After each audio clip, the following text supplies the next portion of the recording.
welcome to this deep dive.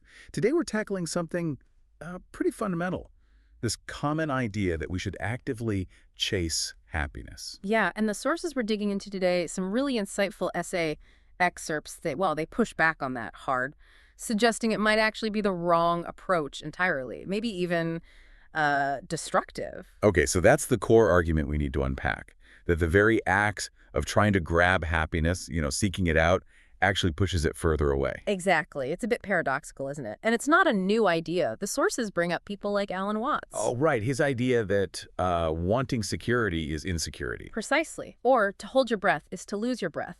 That intense grasping just highlights what you feel you lack. Which ties into what the material mentions about Zen Buddhism, yeah.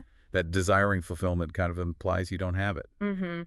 Happiness, in that view, isn't really a destination you run towards. It's more like something that arises, something you become, maybe, through how you engage with life. That leads to a pretty strong quote in the sources from Andrew Weil. Oh, yeah. He calls the whole idea that humans should be constantly happy.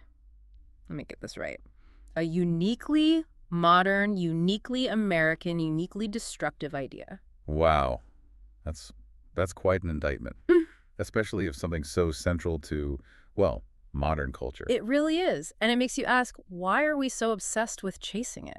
Well, the sources touch on that. Things like consumerism, buying the next thing, hoping it will be the key. Right. Or even as a way to, distract ourselves from bigger anxieties like the fear of death. Keep chasing the high to feel alive. But there's a weird twist, isn't there? The sources note that even if it's maybe personally unfulfilling, this constant wanting. Paradoxically, yeah, it might have actually fueled a lot of innovation, societal development. That restlessness pushed us to build and create. Okay, but let's get into the psychology. Why does chasing happiness fail on, like, a personal level? The sources talk about hedonic adaptation. Right, the emotional baseline. Basically, we're incredibly adaptable creatures. Good things happen, bad things happen. And eventually, we drift back to our usual emotional set point. Pretty much. So chasing happiness by just adding more and more positive stuff, it's like trying to constantly raise the temperature when the thermostat keeps resetting itself. So it's unsustainable. And the sources argue kind of unhealthy. You're just stuck on this treadmill. Exactly. Which brings us to the alternative they propose. If you stop chasing the feeling. Then what? What do you aim for? The sources suggest thinking of happiness more as a byproduct. A byproduct. Okay. A byproduct of what? Of engaging in things that are, genuinely meaningful, challenging things, beautiful things, worthwhile pursuits in themselves. So instead of chasing the feeling good, chase. Yeah. Knowledge. Or maybe clear thinking. Or even embrace the discomfort that comes from, really profound experiences. Doing the hard things, the vulnerable things, not running away from them for temporary comfort. Which links to the final point they make about pain and happiness.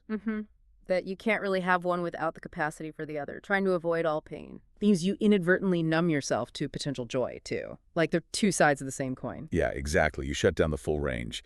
And you might end up with this kind of shallow, empty feeling that looks like happiness but doesn't really satisfy because you've blunted your ability to feel deeply. So pulling it all together from this deep dive, the big insight seems to be that happiness isn't really a target you hunt down. Right.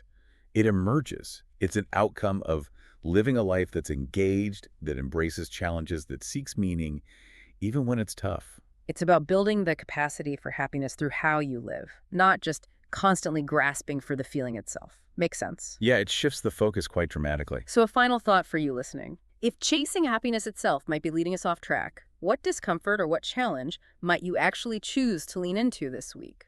Knowing it could perhaps lead somewhere deeper, more fulfilling, something to think about.